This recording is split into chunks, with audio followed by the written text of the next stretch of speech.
Hey everyone, and welcome back to another video. And in this video, I'm going to be reviewing MedZoomer driver review.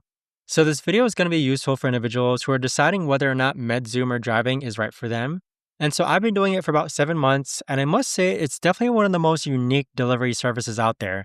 But here are some things that you have to be aware about. Now let's start off with the pros with MedZoomer. Now you do have flexible hours, you do get to work on your own time, and the biggest advantage is that you're delivering prescription medicines to people who really need them. So it feels more meaningful than just delivering food. And plus, the pay is usually pretty decent because it's a specialized service.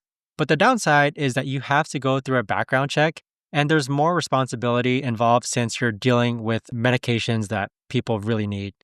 And so the biggest cons of MedZoomer that I found out is that although your hours are flexible, you are going to have to still put in the hours. And what I mean by that is if you decide to work 3 hours in the morning and 4 hours in the afternoon, you're still putting in 7 hours of work. And some days you'll get deliveries that pay like $12 to $15 each. Other days, there just aren't as many orders available. And with MedZoomer, I think the biggest payout I've ever gotten was around $25 for a single delivery, but some days I only get like 3 or 4 deliveries total. Other things with MedZoomer that I didn't like or don't like currently is that you're dealing with people's personal medical information. And sometimes you have to deliver to elderly customers or people who are really sick and can't come to the door easy. And unlike food delivery, where you can just leave it at the door, MedZoomer requires you to hand the medication directly to the customer or an authorized person. Now, with MedZoomer, though, one thing to keep in mind is that you do have to take into account wear and tear of your car and also gas, of course. So let's say that you get paid $15 for a delivery, 10 of that dollars is actually going to be yours, okay? So wear and tear is a real thing just because you're going to be putting miles in your car, driving from pharmacies to customers' homes. And in addition to that, gas, of course, driving around town to different pickup locations and delivery locations is going to use up gas. Now, with MedZoomer, there can be significant downtime because people don't pick up prescriptions as frequently as they do food. So my recommendation is that you have a podcast, a book, a YouTube video, or maybe you work on your laptop, for example. Like for me, while I'm waiting for MedZoomer orders, I simply just work in my laptop in my car, and this is more of like a side hustle for me and not a full-time gig. Now, here are my 3 tips for people who want to try MedZoomer.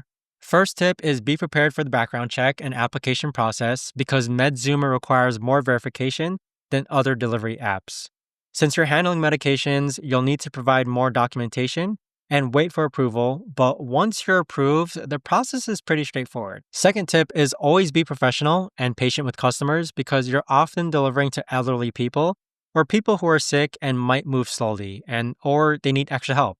So I always make sure to speak clearly and confirm their identity and be understanding if they take a little longer to come to the door. And this isn't like food delivery where people are just hungry. Third tip is keep your delivery bag clean and organized because you're handling medications.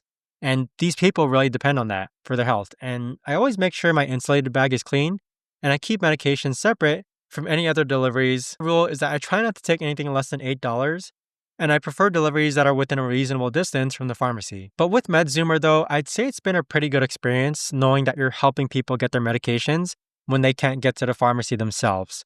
It really does feel rewarding, and the customers are usually very appreciative. MedZoomer support is also pretty responsive when you run into any issues, like customers not being home or address problems. So with that being said, if you're considering MedZoomer, I'd say just try it out. You won't know until you try it, but be prepared for the application process and understand you're taking more responsibility than just regular food delivery. But I hope you found this video helpful, guys. If you guys have any questions at all, let me know in the comments down below.